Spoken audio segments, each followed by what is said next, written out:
Hello, everybody, and welcome back to another episode of Matt and John Make a Podcast. This is episode 96. Not much as far as like news this week. It was a relatively slow week, which is at least for us. Yeah, at least This might be a relatively quick episode. Yeah, but we do have some things to talk about. We actually have some NFL to actually talk about, as we had the first official preseason game, the Hall of Fame game between Pittsburgh Steelers and the Dallas Cowboys. We're going to be talking a little bit about that and just giving our thoughts on the current state of the Steelers and stuff, and just like looking forward to some things there. We also there is some changes as far as COVID is concerned with the continued spread of the Delta variant that is changing protocols, you could say.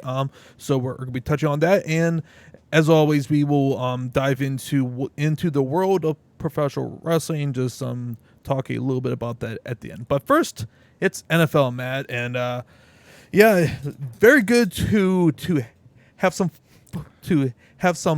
fake football, as I call it, because typically with these preseason games, there's a lot of really bad football.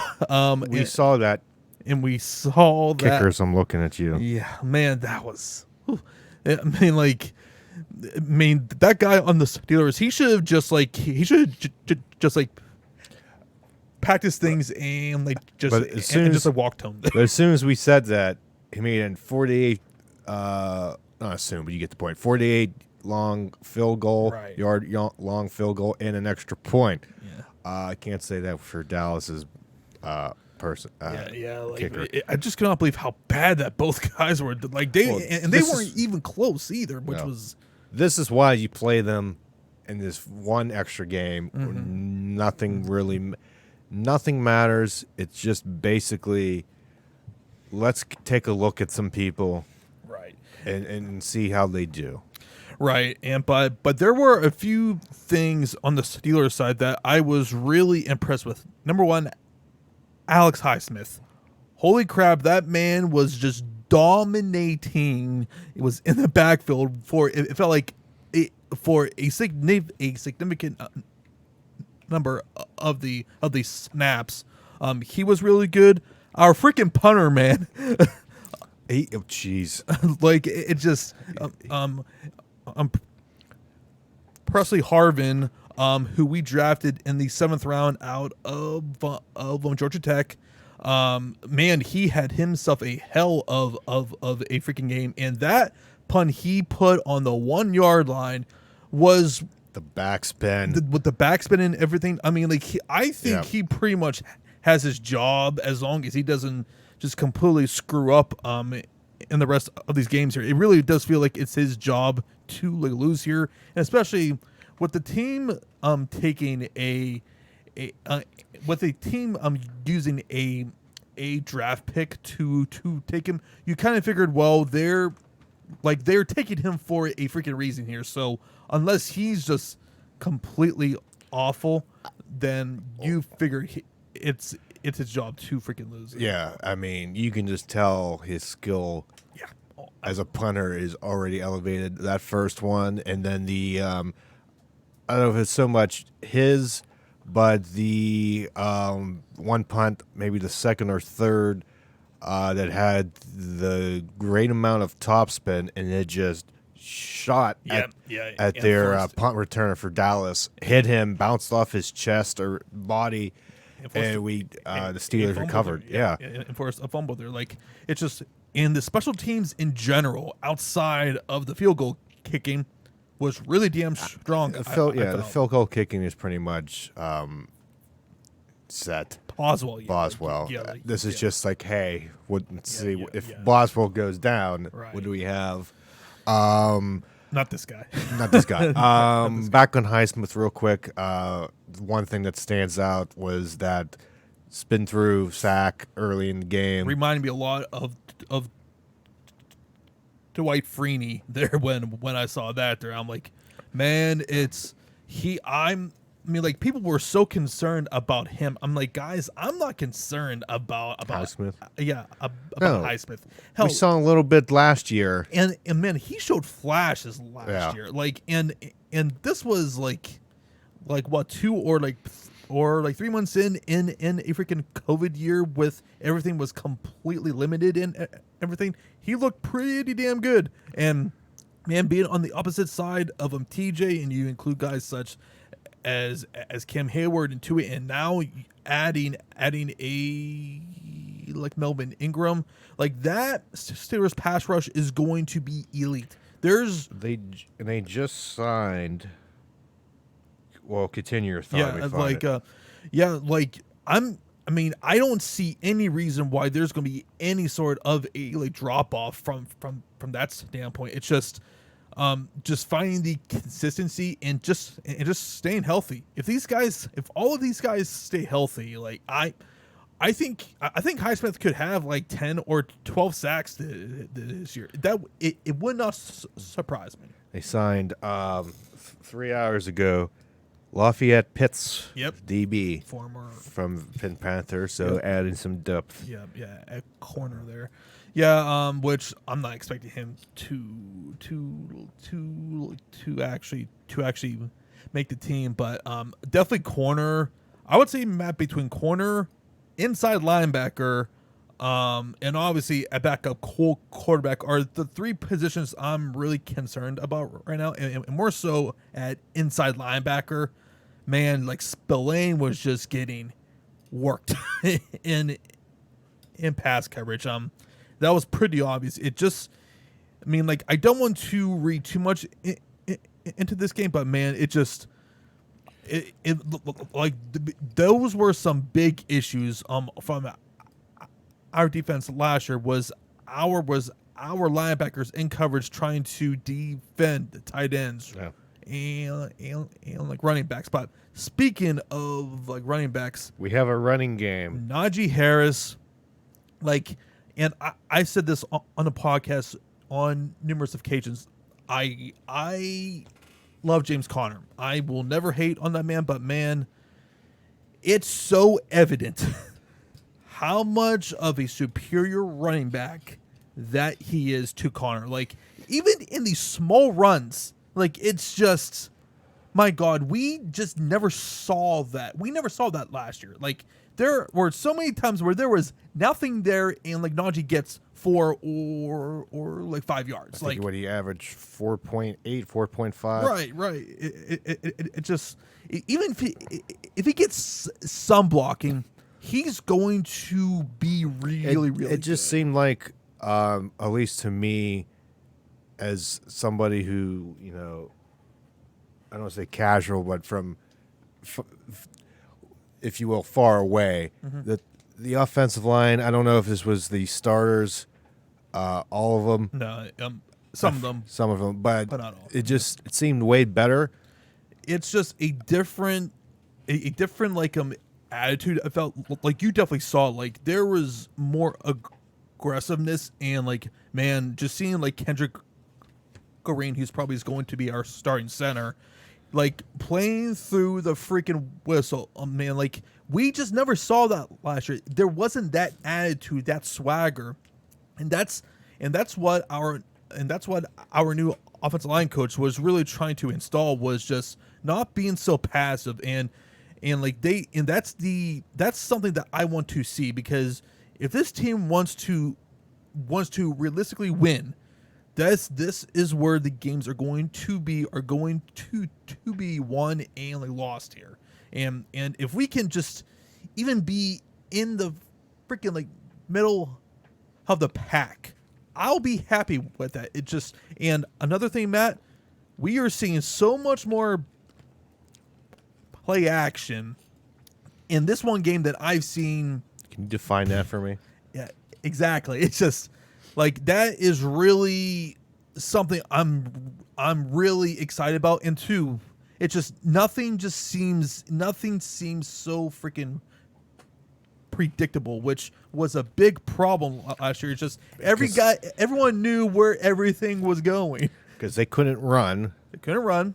And, so you had to pass. And everything was freaking short because we couldn't freaking block. So it made our offense freaking hell. So I'm almost amazed that it took as long as it did for everything to kind of collapse in on itself. Yeah, I mean, and that's more of a testament to one, Tomlin for keeping everything as good as he could possibly be, and number two, our freaking defense and just how much talent was over there created just so many turnovers, just so many opportunities for the offense to cash in there. If the defense can play nearly around the same they played last year, which I think they definitely can. Yeah. The offense, hopefully, if we have a running game of, like you said, middle of the pack is, 10, 15 spots higher than last year. If they are 15 or 16, that they were dead last in the NFL last year. And so many people, 50% increase. Right, and so many people ignore this and our shit offensive coordinator. And the fact that this team went 11-0 is a goddamn miracle. Like, I don't know how we won 11 games with these glaring holes on the offense. I think it's almost better to be lucky than not. Right. Half this time. You got to go back and watch those games. Right. And they were ugly. In that Dallas game specifically.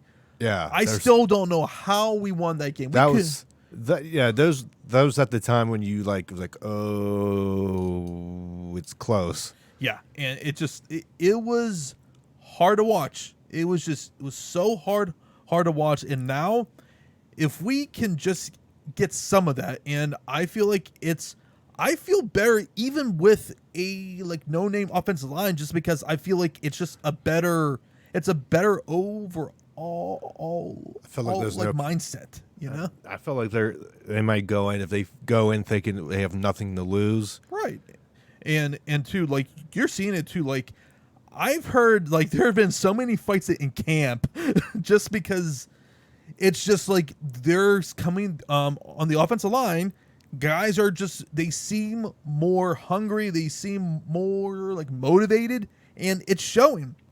And that has me a little bit more optimistic about this offense. Now, there are some things that I'm concerned about. Our wide receivers with the freaking drops is still one. And we also found out today that a James Washington, he has indeed requested a trade, which not exactly surprising. I mean, he's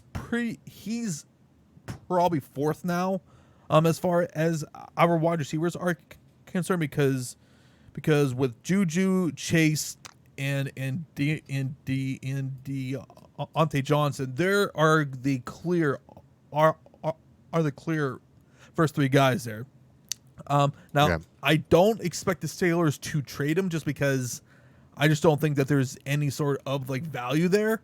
And with him being in the final year of his contract, I just really don't see them trading him unless someone offers a fourth round pick or something. Then obviously, yeah, you're going to take that deal.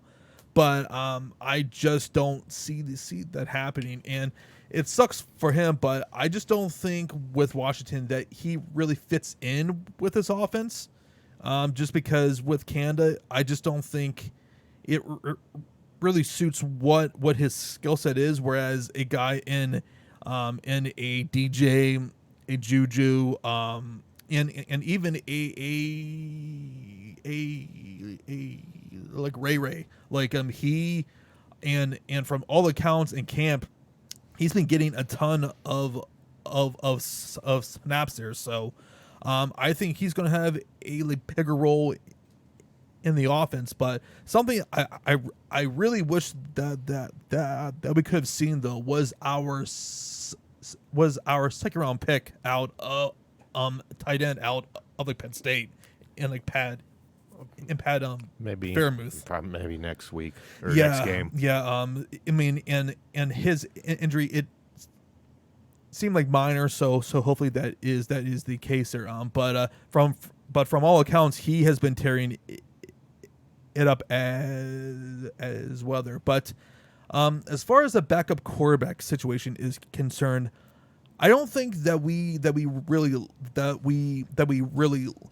learned anything. Because to me, if I had to be completely honest, I'm like, Josh Dobbs probably played the like best out of all I would like to. of the quarterbacks there. So. I would like to see him because I don't know what personnel Dallas had on the field. Mm-hmm. I'd like to see him maybe earlier in the game, maybe reverse the order. I would too.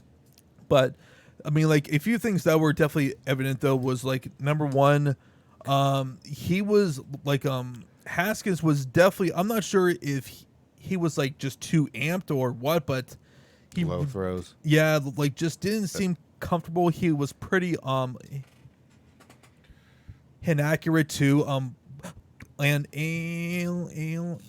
And like flat-footed too on a lot of his throws there. So it just wasn't what I was hoping for, and then you go with like Mason, and man, it's not good. I mean, like he did have one really good throw to like Chase, which that was pretty much a perfect ball right there. But with the fumbled snap, and just really on some of those throws weren't exactly all that accurate. But at the same time, first game, it was going to be sloppy. So we'll see how these guys do in games 2, 3. Yeah, I don't want to read too here. much in the first game. Right. So I don't think that's fair. And speaking of which, when is their second preseason game? I want to find that out here.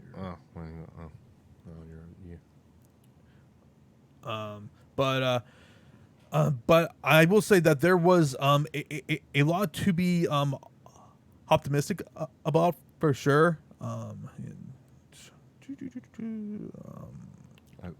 got it. Okay, yeah. 12. Okay, so that would be next Saturday. Actually, no, sorry. Sorry, like next Thursday. Next Thursday. All right. So yeah. I mean, overall, that was pretty much my thoughts on that there. You know, we'll kind of see how the rest of these camp battles go on. I know at the second corner spot, James Pierre seems to be, as of currently, our guy there, unless they are going to like trade for someone, which is always possible. But yeah, we are back into the like football groove here. And we'll probably plan in the next like few weeks in doing our NFL Super Bowl picks and everything, which that will come probably a week before the season happens there. But all right, so now Matt, let's move on to some more serious to a more serious topic. The COVID, or more specifically with the Delta variant. Do you want to talk a little bit about that there? From what I remember, I don't have information in front of me. But sorry. So as all viruses kind of do, they adapt and change. I'm trying to figure out what the right word is, but evolve. I know I'm missing the right word, but anyways, to this, what they're saying, Delta variant, and I also like another variant of that, like another what have you, which is prompting other states governors and all that to bring masks back, require masks in certain situations. I know the CDC now saying vaccinated people should still wear a mask indoors in places. I know, which is happening in the building that I am working at. Yeah. Pretty much I have to wear one 24/7, I and didn't know that. yeah, That stinks. yeah, and I would imagine too when we go down for both Dynamite and the Rampage, I would assume there probably are going to be instituting that as well. Probably. I know Yeah. there was that? I forget what concert, but a concert at PVG Arena, Paints Arena downtown, saying, I think the wording was recommending people wear masks. I don't think it was mandated.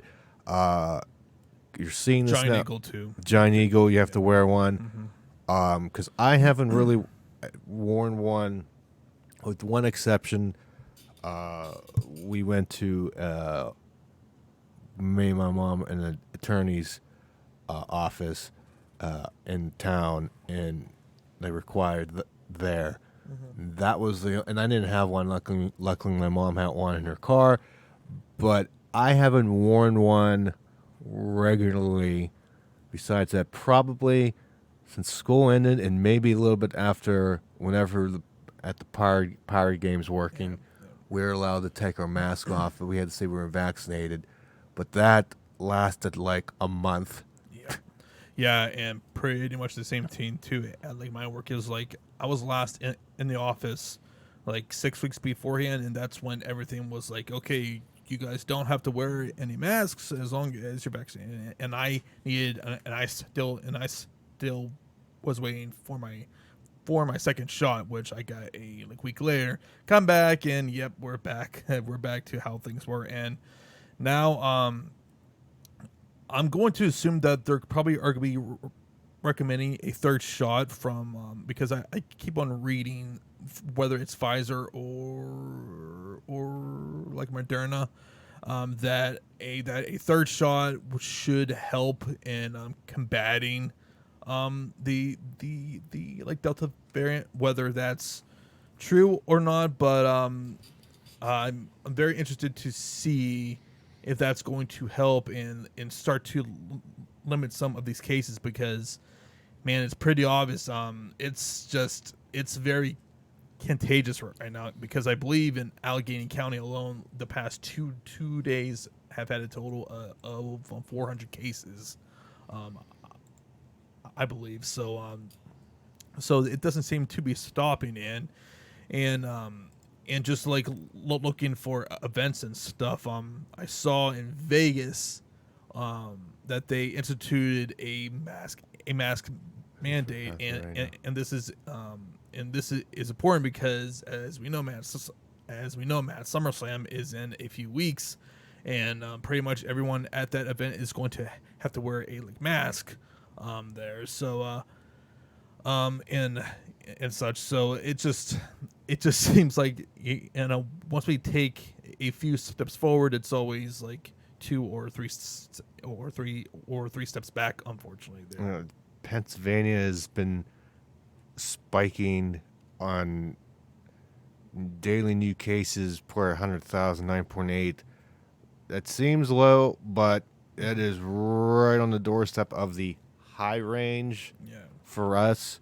You were saying Allegheny County. Let's see here. It is in the high 11, which was on August 5th. So, as of Thursday, 133.3 cases. I think that's the average. That's the wrong.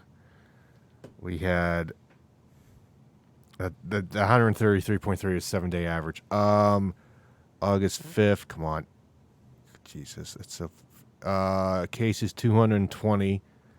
Then the day before 117, and then 150, 151, 91, 229. and since the valley of the 7-day average was like early July, like right around Independence Day, and then slowly has gone up. You could probably attribute maybe 4th of July activities. Being in the city, there was still a lot of people for that. It and back then it felt good to do stuff again. So maybe that spike. If this doesn't like slow up, then we got a couple months. It's the big holidays, Thanksgiving, Christmas, New Year's. So Yeah, and I think that they are trying to institute, or they're trying to get approved. They're trying to get approval to have the go ahead for the third shot, whether it's Pfizer or like Moderna by the fall here. We'll see if that happens. But the question is going to be, if that happens, how many people are going to actually get that third shot? I know I would personally. But I mean, like now it's just like getting people just to get vaccinated now is pretty harder and harder. And you're seeing companies and governments are trying to institute more incentives if you get like vaccinated there. So it's also crazy, and unfortunately, we're kind of back. We're not completely back where we started, but yeah, it's not gonna be it's going to be getting worse before I feel it's the low. I mean, we're still this spike, and not the lowest since it was coming down in May, and then before that, this Allegheny County here. Then right before it spiked in November, literally of last year. And it's still funny to me looking back. Not funny, but that when it all happened, that a spike there, Allegheny, like the highest was like 47 a day, and that in the bump there is nothing, and then in the summer is nothing. We're all still shut down, and then the summer bump. And it was still low going into like the fall. And that's when pretty much everything and shut then down. and then kind of like loose shut. It was more, I think it was kind of like looser. It was less, but then like restaurants and all that stuff. And then after Thanksgiving, it was thanks for coming. So yeah, that was. It's gonna be interesting what's happening. I'm not just out of selfish like I try not to. I'm not gonna wear a mask if I don't have to wear a mask. I know that maybe that's the wrong thing to say, but until it's required, I just hope. Again, this is selfish for me, selfishly here, but like I hope like we don't, when going back to school, we don't have to wear masks. I was like so happy to be done wearing them and being there in the summer for other activities that go back and it's still a mask. Because I mean, you get used to it, but it's obviously better not to have it, like for comfort wise. But I mean, I'm not going to be one of those, Karens. If you tell me to wear a mask, I'm gonna be like, I like to speak to your manager. I said that more calmly than it actually would happen. But I don't know. I think we all kind of have this like COVID fatigue. Yep. Especially when it comes to like events too, whether it's like wrestling, sports, etc., entertainment, like going shopping. Going shopping. Hell, just going through our daily lives. It just. I think it just sucks. We were down on this valley, this low point, and everybody was comfortable not doing anything. And now to go back, it's just like, it's like I don't know, for example, driving home from vacation, like 12 hours, and coming home. I know the exception because you still went out, but like coming back, having like an hour or two of the rest, and be like, "Hey, I need to. You want to go in a 5-hour car ride down somewhere?" I'm like, it's not optional, and you're like, that's what it kind of feels like. I just got through with this. Yeah, and it's If that analogy works. yeah, it makes sense there.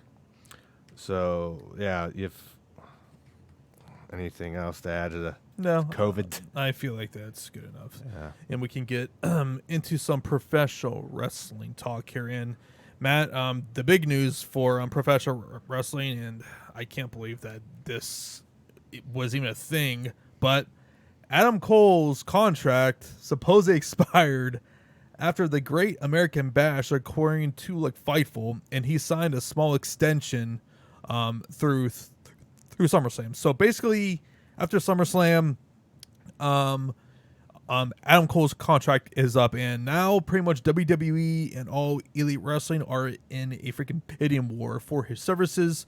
And the latest on that, according to Sean Ross Sapp of Fightful, was that he was having an in-person meeting with like Vince here at SmackDown.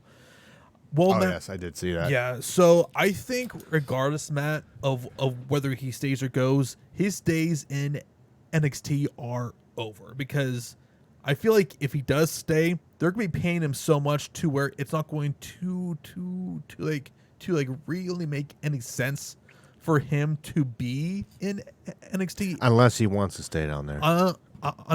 Unless he wants to stay so bad that he might take some much cash. Unless he says, I want to be in NXT. I don't know what. Unless I want to be in NXT, but you got to pay me. Right, and just judging with how WWE has been with their cash, they're not as thrifty as they were. Not as willing to pay long things. Yeah, because I mean, hell, like when they're cutting guys such as like Bray Wyatt and Braun Strowman, who were integral parts in like WrestleMania this year, I mean, like you just have to ask yourself, well, how much are they willing to pay to keep him? Whereas I think over with Tony Khan and all Elite Wrestling, I think that they would pay him somewhat similarly. It's just a matter of what does Adam really want? Like, does he want to stay in WWE, or does he want to be elsewhere? And I won't really blame him for going to I don't blame anybody going either or. No. And to me, like, he is in an incredible spot, like where he can pretty much get whatever that he wants now. Like hell, that is the one of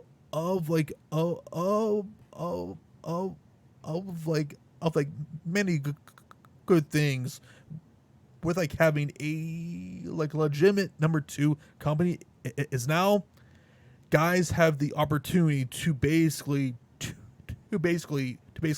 negotiate with some other companies. So I hope he gets everything that he wants. Now, I mean, obviously in WWE, Triple H and like Shawn Michaels really value him, and I think, hell, just look at like his run in NXT. Like, he has held every title. He, I believe, is the current longest reigning NXT World Champion. And so I can see him wanting to stay. And then on the other hand, with all Elite Wrestling, his girlfriend is like currently signed there. he has a whole bunch of like friends there as well who he has known for pretty much his whole entire career. So it's going to be really interesting. But I do think if he does stay, Raw or SmackDown is probably where he will end up. I'm still afraid though. Preferably SmackDown. Yeah, preferably SmackDown, but regardless, I'm just afraid of him on Raw or SmackDown just because the one thing that people that they consistently say about Adam Cole is he's too short. And I feel like that's going to hold him back. And just by the booking of Karrion Kross alone, should scare away any sort of NXT wrestler right now. I still think he would succeed more on SmackDown. Oh yeah, I mean, Or have a better shot. Mm-hmm. What do we have here on SmackDown? Dakota Kai versus Aaliyah and Keith Lee versus Austin Theory as dog matches, huh? Yeah, dark matches. Yeah, so, I mean, I don't... Yeah, supposedly you aren't allowed to take I don't... Something's pictures. weird. Yeah, like that's... Something... Is that... I wonder... I don't know. I did see that. I don't know if that's new. Like, yeah, I'm like, damn, like, you can't even take any freaking pictures now at like live events. But yeah, people are taking pictures. Yeah, it's just like, well, how are you gonna really stop video? I mean, I always say you can't take video. I understand, but like pictures. Pictures, it's like something. I don't know. Something pissed somebody off. Yeah, I'm not sure what, but getting back to what we were talking about, so. I mean, like, definitely for Adam Cole, like, there are definitely positives to him signing with like both companies. I mean, like, there's plenty of exciting feuds for him, whether it's SmackDown, hell, even like Raw. There are some things over there, even though they'll probably screw that up really damn quickly. And with all elite wrestling, I mean, like, they have so many guys over there who he can work with that would be really damn exciting. So and another guy's whose name popped up as well, Matt, was like Pete Dunne, whose contract is apparently is coming up soon. We don't know when exactly, but according to Sean Ross Sapp, his contract is coming up as well. And man, we're just seeing more and more guys. I feel like more than like willing to see what's out there and like see their value, which is pretty much it's like free agent frenzy. Which is pretty much what everyone should do, unless your name is like Roman Reigns or something, who is going to get pretty much a deal that is deserving of him there. So we'll see what happens with that. And we also saw Ric Flair. He got his release, I believe. Mutually agreed upon. Yeah, which was, I wouldn't say happened on like Tuesday or like Wednesday or something like that. But he is currently free. He said he wanted to do other stuff too. Right. Now I'm not sure what he would want to do exactly. He said he had like other, other ventures, endeavors lined up or wanting to do. Yeah, supposedly WWE stopped him on a few things there. So I mean, he'll probably do something. Not exactly sure what, and he probably sees what guys such as Arn and Tully and those guys are currently doing, and even just like in spot shows showing up wherever it's probably something that is more appealing for him. And to Matt, he made no bones about it. He hated that storyline with him, Charlotte, and Lacey Evans. He said he didn't feel comfortable. Mm-hmm. And on top, that's Ric Flair saying he's not comfortable. Yeah. And he also complained too about the current storylines and creative that they have for Charlotte currently. So you just feel like that he was just ready to like move on there. So take a break. Yeah, which isn't exactly a bad thing. But yeah, and speaking of All Elite Wrestling, Matt, we will be at both Dynamite and like Rampage at the on the campus of the like University of Pittsburgh. We are really excited for this. Our first wrestling event in over 2 years, or pretty damn close to it. It's I'm pretty excited for it, man. I'm expecting a very excited crowd, a very hot crowd for like both shows.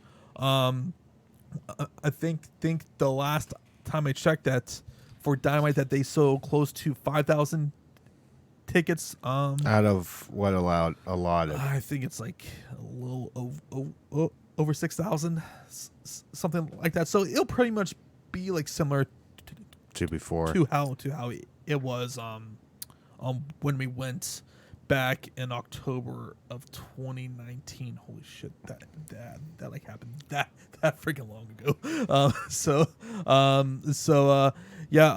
And they have announced some things for the show. I know Is it Darby Allin versus somebody I don't know? Yes. Okay. I'll try to pull up the card. Okay. So I think this is not for us here. God. Okay, Layla. That's dark. That's dark. That's Dark. It's also dark. GIF. That's also dark there. Yeah, that was dark there. Okay. Yeah, here we go. Wheeler Yuta, Orange Cassidy, and Chuck Taylor. Again, against like Matt Hardy and Private Party in a 6-man tag. Of course. Yeah, there were some other things that were. Oh yeah, we're having the Impact tag titles being defended by Gallows and Anderson against the Dark Order, and also Chris Jericho versus Wardlow. I freaking hate this match by the way, because we all know how this is going to freaking end here, and I don't like it. So so it was I was like, all of them, he's gonna win. Yeah, and two, it's like they couldn't have a like legend or someone in the spot. It just, and especially for a guy who I don't really want like losing unless it's something really important, and even for something such as like this. And if you guys saw Chris Jericho against like Hoovy, he looked old and he looked slow, and I mean slow. Like who are you talking about? Chris Jericho, yeah, just like that whole entire thing was just, the timing was off. He just looked out of shape. It just definitely after all of this is freaking over with Chris and MJF, he needs to take some time off, especially with guys such as CM Punk and like Danielson who are coming in. He doesn't need to be on TV. Like, it's pretty clear, like, this company is so stacked. It has so much things that are currently going for them. He doesn't need to be on TV. And I want Chris only wrestling 2 or 3 or 4 times max per year at this point. Like, you want him like on the Triple H schedule, right? Get like him, Lesnar, like that. Pretty much where like you're only putting him on the big shows, on the like really big shows, or those like quarterly shows, which I do feel that they're going to be to slowly be transitioning that, because they also announced on Dynamite for their Rampage commentary team which for some reason they have like four people on there, which I don't know why, but it's Excalibur, Chris Jericho, Mark Henry, and Taz, which I'm like, Jesus Christ. Like those are four really strong or three really strong personalities there. Thank you for the correction. And yeah. and how they were saying this on Dynamite with Excalibur made it believe that he might not be on Dynamite anymore, calling that. So found that to be a little bit interesting, which if that's the case, then currently they would only have the JR and Tony Schiavone. So obviously they're going to be having someone else on there, and I don't know who. I mean, wouldn't it be insane if it was like Morrow? Like, could you imagine a commentary team with Tony Schiavone, Morrow, and like Jim Ross? Wouldn't that be like the just freaking insane there?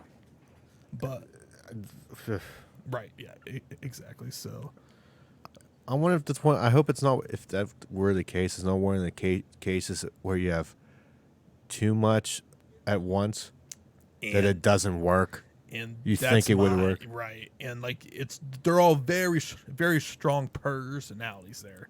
And they did announce because essentially, well, then again, essentially, JR and Tony are basically like color, anyways. Yeah. For them, like it's not JR calling all the spots. No.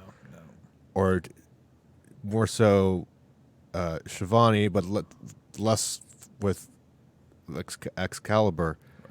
Right. So I don't know. Yeah, I'm not sure either, but they also did announce for like Rampage that like Dr. Baker, she would be defending her AEW Women's title against like Red Velvet, and man, that Red Velvet is going to get booed out of that freaking building next Friday. Like, it ain't gonna be pretty. Like I'm envisioning like a Royal Rumble. Like number 30. I don't know about that, hated, but man, it's like close. Pretty much they can throw anyone out there, and whoever is facing Britt, they are getting freaking booed. Like it's gonna be a goddamn massacre. I don't even want to. Like I don't want to be anybody she's facing. No, and here. I hope at the very least that they have her out on Dynamite 4 for a promo, like promo or something there, because man, like any sort of segment that she's in, she is just captivating, and she just does very good in pretty much whatever they are giving to her. And and speaking of like woman, supposedly, and this is also according to Sean Ross Sapp of Fightful, Ruby Riott is going to be signed with All Elite Wrestling once her like 90 days are up, which I believe is in like 2 or maybe like 3 weeks here. So she would be able to be on All Out there, which I believe that Tony Khan said a month or 2 ago that they're planning on having a like women's battle royal there, which hell, at least this time it's for something different. So I'm so like I could see her being at that freaking like Joker spot there. So that is always a possibility. Yeah. But yeah. But I totally see that. Yeah, but I mean, they definitely need to sign more capable, more TV Rampage ready. should be good for her. Yeah, and two, they now have what, 3 hours of like mainstream TV to like fill every single week, and I'm not including Elevation and like Dark there, but but they also have to fill time for that as well. So them signing all of these people, I know for a fact that they're going to at least have them at least like wrestle. So I'm pretty confident with that. But yeah, it should be a really fun time.